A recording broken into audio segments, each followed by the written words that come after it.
A paz do Senhor Jesus a todos. É um prazer estar com vocês aqui, mais essa aula. Essa aula digital aí, né? Meio estranho ainda para mim. Eu gosto de calor humano. Eu queria muito estar com vocês agora, não só por conta da aula, mas porque eu tô morrendo de saudade de vocês. Mas a gente vai se adaptando, né? Nos tempos de pandemia, a gente vai se adaptando como pode. Mas vamos lá para mais uma aula hoje da nossa escola dominical. E hoje nós vamos estudar o cumprimento das leis de Moisés. Eu queria começar essa aula fazendo uma pergunta para vocês. Os 10 mandamentos, essas leis morais que foram escritas há 2000 anos aí antes de Cristo, tem alguma relevância nos dias de hoje? O que vocês acham aí? Hoje, gente, em pleno século XXI aí, essas leis ainda têm relevância? Tendo em vista a graça apresentada pelo Evangelho, ainda há necessidade de se obedecer a essas leis? Então eu queria que vocês pensassem um pouquinho e convidar vocês para poder abrir lá a Bíblia lá em Romanos, no capítulo 7, versículo 6, e a gente vai responder ao longo desse estudo aí essas perguntas. Vamos lá? Romanos, capítulo 7, versículo 6, que diz assim: Porém, agora estamos livres da lei, porque já morremos para aquilo que nos mantinha prisioneiros. Por isso somos livres para servir a Deus não de maneira antiga, obedecendo a lei escrita, mas da maneira nova, obedecendo ao Espírito de Deus.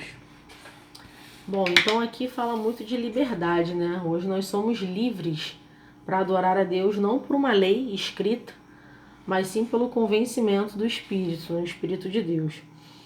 E vocês, como vocês já existem 2 tempos. O tempo do juízo, que ocorreu lá antes de Cristo, onde essas leis foram escritas, e eu acho que eu já até falei um pouquinho isso numa outra aula que eu dei, que essas leis foram escritas para nortear o povo, para mostrar para o povo o que agrada ou não o coração de Deus, o que é certo ou errado, para nos mostrar, se nós formos por um caminho diferente desse, a gente vai estar pecando. Então essas leis foram escritas nesse tempo do juízo, e nesse tempo do juízo as coisas eram muito mais restritas, né? As pessoas não tinham livre acesso ao Pai, né? Então existiam ali os levitas, existia o sumo sacerdote, que era o que levava os pedidos a Deus. Então as coisas eram muito mais restritas. Então, para pecados, eles faziam sacrifícios, né? Para cada tipo de pecado. Então, se você vê lá no Pentateuco, lá tá bem explicadinho lá, para cada tipo de pecado existia um tipo de sacrifício para poder lavar do pecado. E Jesus veio para mudar um pouco essa história, sendo ele se fazendo cordeiro e sendo o sacrifício que precisava, o único sacrifício que precisava para que nós fôssemos livres do pecado. E com essa vinda de Jesus, vem uma nova fase, vem um novo tempo, que é o tempo da graça, que é onde vivemos até hoje, glória a Deus. E respondendo aquelas perguntinhas que eu fiz lá no início, se a gente pegar os 10 mandamentos e a gente dar uma olhadinha na Constituição brasileira, a gente vai ver que tem muito desses mandamentos ainda hoje. Então, se a gente lá nos 10 mandamentos, uma das ordenanças era não matarás. E hoje a Constituição preza exatamente isso. Eu não vou saber isso, só a Gisele mesmo para saber o inciso, parágrafo, mas se eu matar, eu sei que vou ser preso, porque isso é uma lei social. Então, muita influência dos 10 mandamentos ainda existem até hoje. E isso norteia o povo até hoje, norteia a sociedade. E hoje a gente vai ver por que cumprir essas leis. Além disso tudo, né? Que eu já falei de nortear, mas por que cumprir essa lei na visão do cristão? Então a gente vai ver 2 aspectos aí. Cumprir as leis no aspecto do evangelho e por que cumprir essas leis como expressão de liberdade e amor. Então vamos ver primeiro aqui no contexto do evangelho. Como a gente já disse, né? Hoje a gente vive no tempo da graça e é preciso entender que esse tempo da graça, que essas leis não produz justificação. Então, mesmo no tempo da graça, as leis não produzem justificação. A justificação é um ato livre da graça de Deus e é alcançado mediante a fé. Então, eu cumprir ou não cumprir as leis não produz justificação. As leis elas foram criadas para o ímpio e para o santo. Então, se eu cumprir ou não, ela não vai me causar justificação, porque isso já foi dado por Deus. Um outro ponto no contexto do Evangelho é a lei expõe o nosso pecado e comprova que só é possível viver pela fé. Se vocês verem lá em Romanos, no capítulo 7 ainda, no versículo 7, Paulo diz assim: eu não teria conhecido o pecado senão por intermédio da lei. Então, para que as leis foram criadas ali? Para nos confrontar com o pecado. Vou dar aqui uma coisa bem simples.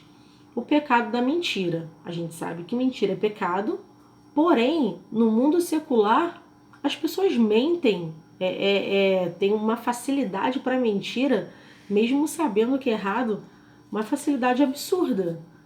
Então, as leis foram criadas para quê? Porque eu sei, como cristão, que a mentira é um pecado e que esse pecado me afasta de Deus. Então, tem os pecados sociais lá, né, que interferem na vida do outro, como eu falei, o matar, mas tem os pecados que não interferem diretamente na vida do outro, mas que me afastam diretamente, matam a minha vida cristã.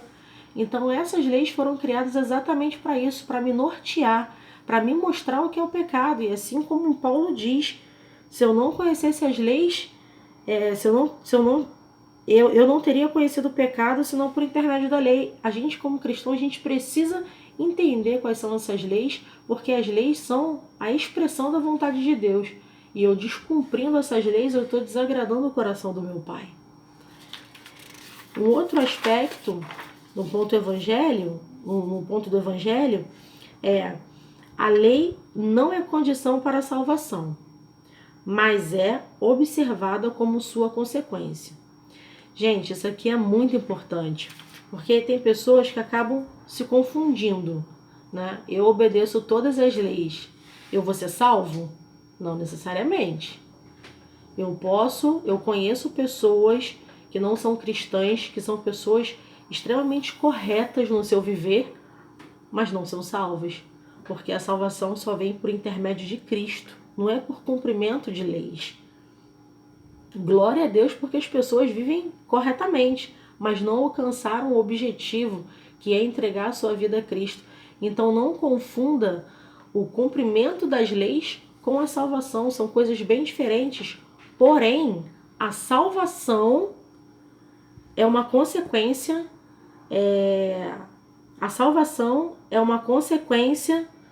para o cumprimento das leis. Se eu sou salvo, se eu entreguei a minha vida para Jesus, se eu trilho esse caminho reto, o Espírito Santo vai me convencer do que é certo e errado. E eu, consequentemente, vou cumprir as leis. Então, que isso fique muito claro para vocês. Quando nós somos salvos, nós vivemos em novidade de espírito. A gente não precisa de uma lei antiga ou de uma caducidade de letra para a gente poder cumprir o que é certo. Então, esse é mais um dos motivos. E isso é um ponto perigoso, porque quando a gente se atém muito às leis e não a Cristo, não é tocado pelo Espírito Santo, a gente pode se tornar religiosos, como eram nos tempos dos fariseus, dos saduceus. Eles conheciam na íntegra as leis, todos os mandamentos e viviam aquilo dali. Só que eles não tinham isso no seu coração. Eles usavam inclusive isso para julgamento. Então a gente tem que tomar muito cuidado para que o cumprimento dessas leis não virem apenas uma religiosidade na nossa vida, mas que realmente venha a ser uma novidade de vida.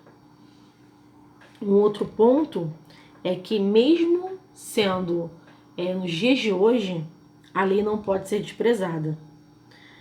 A lei constitui regras de vida, informando a vontade de Deus e os nossos deveres.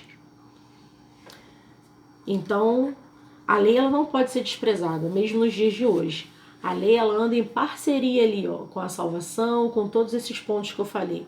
Mesmo nos dias de hoje, ela não pode ser desprezada porque ela é a revelação da vontade de Deus e dos nossos deveres.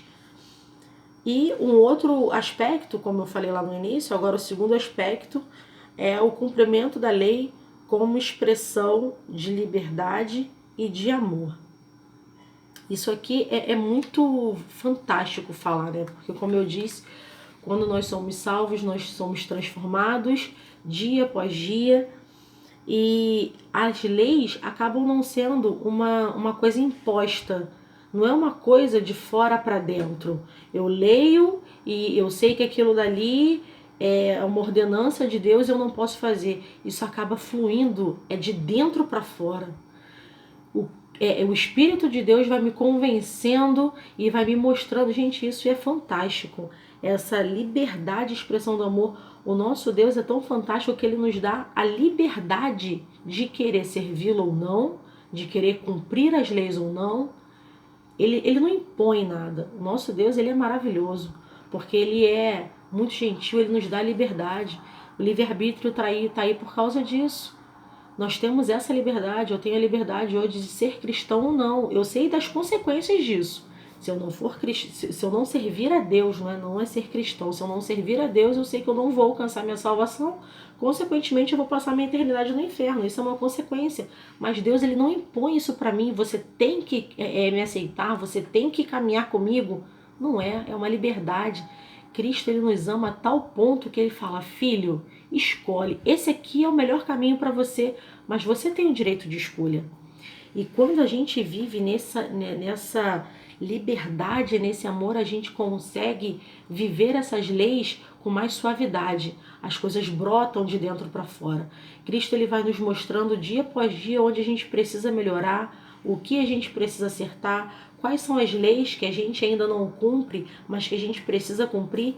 E o maior ato de liberdade é o primeiro mandamento, quando ele diz que amar a Deus acima de todas as coisas e ao próximo como a si mesmo. Isso é a maior expressão de amor.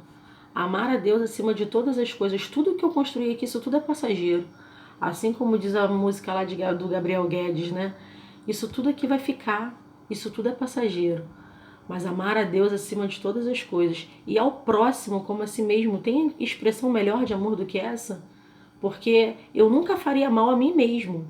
A não ser pessoas que estão passando por problemas psicológicos, que acabam se agredindo, mas mentalmente saudável, eu nunca faria mal a mim mesmo. Como que eu vou fazer mal ao próximo, então? Então essa liberdade que Deus nos dá é fantástica. Que a gente possa realmente experimentar dessa liberdade, dessa novidade de vida e que o cumprimento dessas leis, mesmo nos dias de hoje, venha a ser uma coisa natural, venha a ser uma coisa prazerosa. Então é isso que eu deixo para vocês, que mesmo nos dias de hoje, as leis ainda são válidas, mas não são uma obrigação como antigamente, mas é um fluir do Espírito. E que esse fluir do Espírito possa estar aí na vida de vocês. Que Deus possa estar ministrando no coração de vocês sobre essas leis, não apenas uma coisa escrita, mas que isso venha a fluir como águas vivas de dentro para fora na vida de vocês. Amém? Vou estar orando pela vida de vocês e agradecendo por mais esse vídeo aí gravado e pela participação de vocês. Vamos estar orando. Senhor, graças te damos, Pai, porque Tu és maravilhoso, Senhor. Tu és independente de tudo, Senhor. Tu nos dá a liberdade, Senhor, de podermos Te adorar, de podermos Te buscar, Senhor, de podermos cumprir as Tuas leis. Muito obrigada, Senhor, porque Tu não impõe.